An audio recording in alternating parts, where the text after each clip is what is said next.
معزز خواتین اور حضرات، السلام علیکم۔ مجھے university of Karachi graduates forum Canada chapter کی ریزیڈنٹ ڈائریکٹر محترمہ سلمہ خان صاحبہ خصوصی مشاعرے میں نامور خوبصورت اور فکر رسا کی مالک شاعرات کے درمیان گفتگو دیکھ کر نہایت خوشی اور مسرت کا احساس ہو رہا ہے۔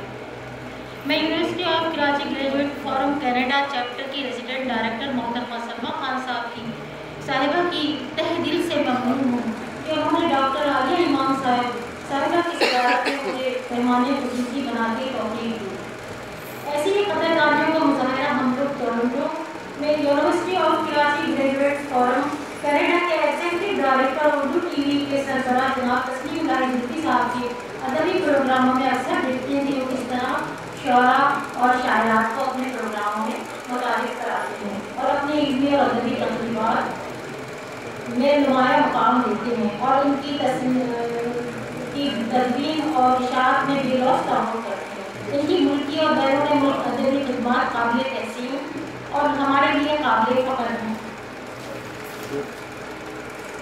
ادب میں مرد حضرات کے ساتھ خواتین کا کردار بہت اہم رول ادا کرتا ہے۔ اچھی شاعری اور نثر کلام دیکھنے اور سننے کو مل رہا ہے۔ یہ بات بہت حوصلہ افزا ہے کہ ادب کا مستقبل روشن اور تابناک ہے اور سلسلے میں خواتین شاعرات کی ادبی کاوشیں اس بات کا ثبوت ہے۔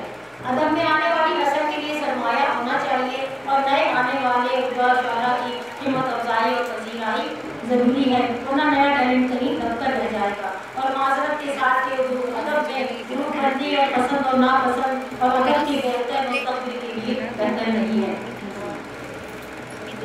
کیونکہ آج کا خصوصی پروگرام خواتین کے عالمی دن کے حوالے سے ہے۔ وجود ازل سے ہے تصویر کائنات میں رنگ۔ دیکھا جائے تو ہمارے ملک کی کل آبادی کا نصف سے زائد خواتین پہ مشتمل ہے۔ اس میں سے 50% محکم ہیں جن میں زیادہ تر تعداد دیہی اور پسماندہ علاقوں کی خواتین ہیں جو عالمی ظلم اور ناانصافی کی چکی میں پیس رہی ہیں۔ اس میں کوئی شک نہیں کہ ذرائع ابلاغ نے خواتین پہ ہونے والے ظلم اور زیادتی کے خلاف آواز اٹھا کے اس کو نمایاں کیا ہے، جس سے خواتین میں اپنے شعور سے متعلق آگہی ہوئی ہے۔ شہری خواتین اپنے حقوق سے آگاہ ہیں اور آج کی تعلیم یافتہ خواتین بہت مضبوط اور توانا ہے اور زندگی کے ہر شعبے میں اپنی صلاحیتوں سے نمایاں کردار ادا کر رہی ہیں، جو کہ ایک خوشائن بات ہے۔ اگر عورت کو اس کی جائز حقوق، تحفظ اور اعتماد دیا جائے تو وہ معاشرے کی متعلق اور فعال رکن بن کر بھرپور اور مؤثر کردار ادا کرے گی اور ایک اچھا اور صاف ستھرا معاشرہ تشکیل پائے گا۔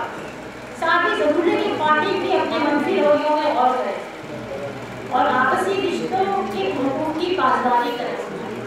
حسد، غیبت، ایک دوسرے کو برا بھلا کہنا، نیچا دکھانا، نفرت اور انتقام کے بجائے رشتوں کو عزت، محبت، احترام دیں اور حرص و نقل اور نمود و نمائش کے بجائے میانہ روی اور صبر و تحمل جو فی زمانہ کم رہ گیا ہے اس کا مظاہرہ کریں، جو ایک عورت کی خوبی اور شان ہے جس سے گھروں میں امن و سکون، محبت، رواداری جنم لے گی۔